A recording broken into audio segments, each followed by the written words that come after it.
안녕하세요. 아이언페이스입니다.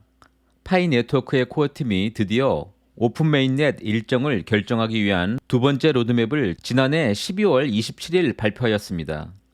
코어팀이 공식적으로 처음 오픈 메인넷 시기에 대해서 언급한 상당히 의미 있는 발표라고 할 수가 있겠습니다.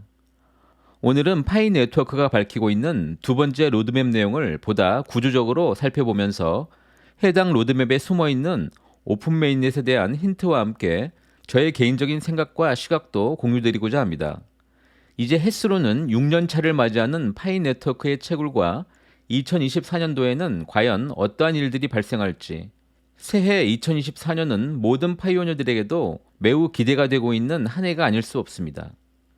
이제 2024년은 오픈 메인넷에 대한 기대감을 통해서 더욱더 강력한 커뮤니티 네트워크로 보다 성숙된 암호화폐로 성장하기를 바라면서 오늘 컨텐츠를 시작하도록 하겠습니다. 지난번 저의 컨텐츠에서는 로드맵의 첫 번째 버전을 함께 살펴보면서 이번 두 번째 로드맵에서는 파이 네트워크의 제품과 프로그램 관련 향후 마일스톤을 추가하고 오픈 메인넷의 필수적인 요구사항에 대해서 세부 정보를 제공할 것이라고 말씀드린 바 있습니다. 지난 12월 27일 발표된 두 번째 로드맵은 그 예상을 충분히 충족시키는 부분도 있지만 보안 문제로 더 시간이 필요한 부분도 존재합니다. 코어팀은 구체적으로 정해진 날짜는 없으나 2024년에 오픈 메인넷을 진행시키기 위해서 다음 세 가지 필수 조건, 즉 통제할 수 없는 외부 요인과 함께 파이오니어, 커뮤니티, 개발자, 그리고 코어팀의 공동 노력에 따라서 오픈 메인넷 일정은 달라질 수 있다고 설명하고 있습니다. 물론 이러한 모든 조건은 기본적으로 2024년 이내에 파이의 오픈 메인넷 일정을 달성하고자 하는 것입니다. 코어팀이 제시하고 있는 오픈 메인넷의 첫 번째 조건은 다음과 같습니다. 파이 네트워크의 일관된 전략에 따라서 기술과 제품, 비즈니스, 그리고 법률 분야의 모든 네트워크의 준비 작업을 완료합니다. 바로 오픈 메인넷을 위한 내부 요소인 기술과 제품, 그리고 외부 요소인 비즈니스와 법률 관련 분야를 모두 철저하게 분석하고 있음을 알 수가 있습니다. 이번 로드맵의 두 번째 버전에서는 중요 보안상의 이유로 인해서 혹은 현재 코어팀이 개발 중인 비밀 프로젝트와 관련이 있기 때문에 일부 기술과 제품에 대한 정보는 제외시키겠다고 공지하고 있습니다. 아마도 대부분의 파이오니어들이 예상할 수 있듯이 향후 파이가 채굴자를 중심으로 형성이 되는 실리 가치를 외부에서 인정받는 방법은 탈중앙화 금융의 툴인 디파이 시장에서 구체적인 가치를 형성해야만 합니다.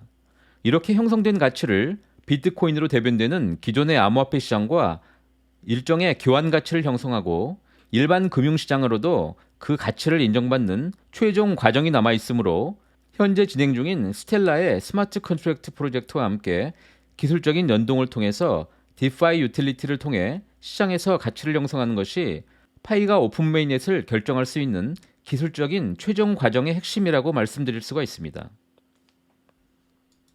한편 코어팀이 제시하고 있는 오픈 메인넷의 조건의 두 번째 요건은 파이 네트워크의 신원 인증인 KYC 과정의 완성과 이를 통한 마이그레이션, 그리고 유틸리티의 생성 과정입니다.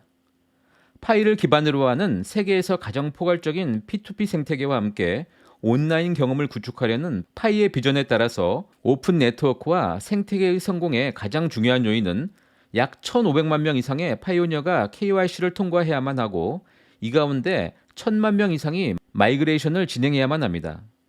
참고로 현재는 약 800만 명이 KYC를 통과하였고 390만 명이 마이그레이션을 진행해서 그 진행률은 각각 53%와 39% 수준입니다. 또한 유틸리티의 전제 조건은 파이 플랫폼 정책을 준수하고 메인넷이 준비된 안전하게 사용 가능한 약 100개의 활성화된 앱을 전제 조건으로 하고 있으며 현재는 코어팀의 공식 발표로 약 40개의 앱이 그 표준을 충족하고 있다고 발표하였습니다. 지난 2021년 9월 첫 번째 해커톤과 대학 해커톤, 그리고 2013년도에 2차 공식 해커톤 행사를 통해서 약 20여 개 팀의 해커톤 수상 앱들을 확보한 바 있고 그 가운데 일부 개발진들은 파이 기반 추가 앱을 개발 중에 있습니다. 제가 2021년부터 참여하고 있는 파이 웨비나스 앱 개발 그룹은 KYC를 정식 통과하지 못한 파이오니어들이 P2P 거래를 통해서 받은 파이를 송금 받을 수 있는 파이 e카드 앱을 개발하고 선보인 바 있습니다. 물론 파이오니어가 KYC가 정식 통과되기 이전까지는 파이 이카드 앱에 수신만 가능하고 송금은 불가합니다. 파이 이카드의 경우에 해커톤을 통해서 선보인 앱은 아니지만 파이 코어팀의 메인넷 등록을 위해서 모든 서류를 제출한 상황이기 때문에 여러분들이 안전하게 사용할 수 있고, 저를 포함한 해당 프로젝트 참여자들도 파이 코어팀으로부터 받은 파이 상금을 모두 파이 이카드에 보관 중입니다. 이렇게 파이오니어들이 인지하지 못하고 계신 앱들도 일부는 이미 메인넷 등록을 위해서 기다리고 있을 뿐입니다. 파이의 오픈 메인넷의 두 번째 조건인 KYC와 마이그레이션은 아직은 모든 채굴자들이 만족할 만한 수준은 아니지만, 이 역시 참여자들의 빠른 마이그레이션 진행이 필요하고, 그것을 통해서 검증에 참여하는 등의 커뮤니티 스스로 지속적인 노력을 함께 해야만 합니다. 현재 KYC만 통과하고 마이그레이션을 진행하지 않았거나 지갑 형성 과정도 진행하지 못한 분들에게는 꼭 도움을 주시기를 바랍니다. 물론 KYC 진행 과정에서 검토 중이거나 임시 승인자들은 참여하고자 해도 그럴 수 없는 상황이니 매우 불만족스러울 수밖에 없습니다.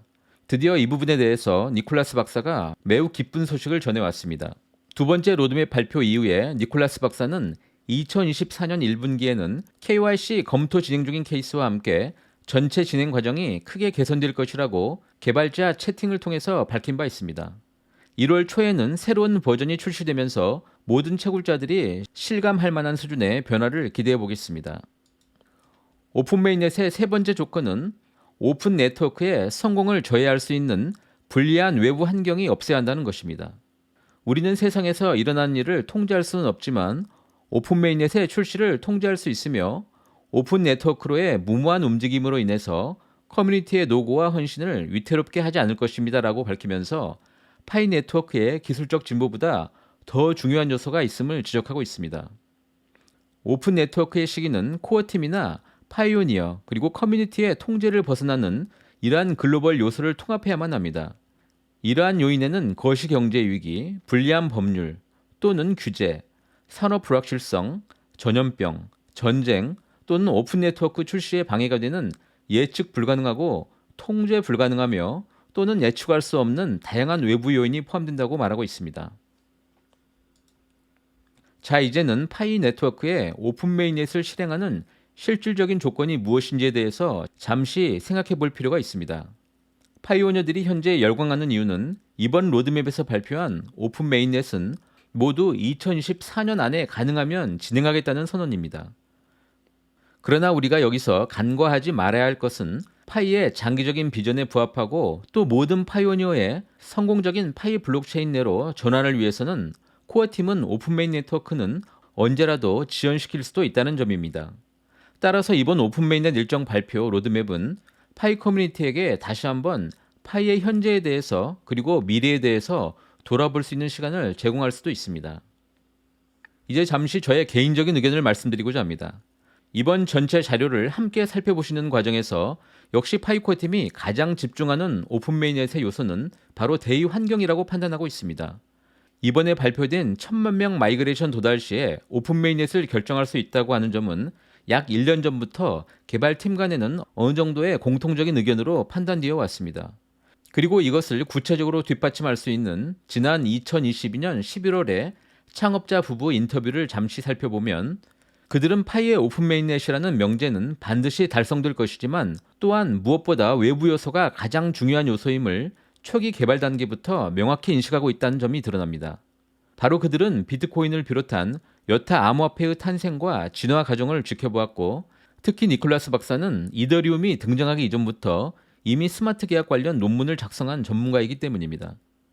이렇게 암호화폐를 둘러싼 사회적 혹은 법률적, 지적 규제가 제거된 이후에 파이 오픈 메인넷을 진행해야만 가장 성숙된 파이 가치가 시장에 반영되고 있다는 확고한 믿음을 갖고 있습니다. 역시 매우 개인적인 판단이지만 파이 네트워크의 기술적인 사업적 장벽, 구체적으로 KYC와 마이그레이션, 그리고 사업적으로는 탈중앙화 금융과의 유기적 결합이라고 말씀드릴 수 있는 디파이 시장에서의 유틸리티 확보가 가장 필수적인 단계이기 때문에 스텔라의 스마트 계약 개발 과정까지 고려한다면 어쩌면 파이에게는 2025년 파이데이 이후가 가장 적정한 오픈 메인넷 일정이 될 수도 있다라고 하는 개인적인 생각도 갖고 있습니다. 새로운 희망의 2024년 새해에도 모든 파이오니어 여러분들의 행복을 기원드립니다. 감사합니다.